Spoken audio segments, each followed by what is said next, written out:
Hi guys, it's me Nathaniel, and this is my scallop from Bantayan.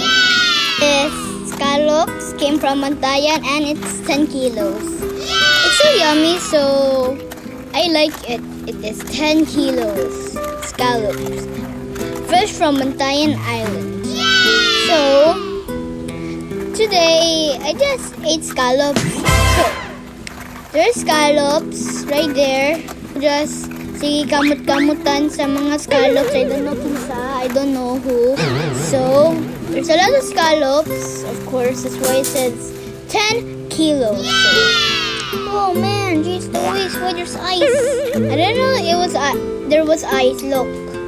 Next na prito yan, it's cooking, we're just cooking it. Is it yummy, guys? Oh, look at that scallop. Oh, the smell is so smoky, so it must be good. Look at that scallop.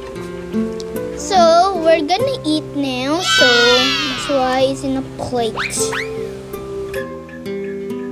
So, let me taste one. Just right here. Okay, let's eat. Soft and squishy, but it's so juicy. In the inner part, it's so yummy. So, I have another one, but it's a bigger one.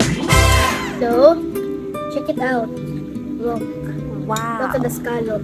More juicy, yes? It's juicy in the outside part, but the inner part is super duper juicy. So, medium-sized one. Let's try it. Look. Look at the scallop. Wow. It came from Bantayan. Look. Are you ready?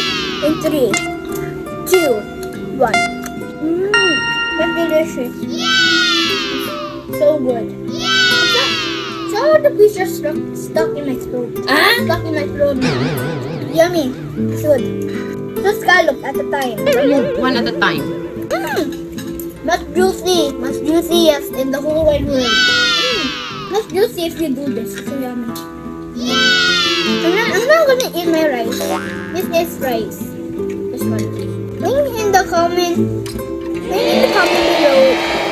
What is your favorite food? My favorite food is rice and ice cream and hot dog and carrots and broccoli and cabbage and spinach and kalamungay and hot dogs and french fries. That's my favorite food. If you guys like it, click and subscribe. And if you subscribe, do one, okay? Deal? Okay. See you. Bye.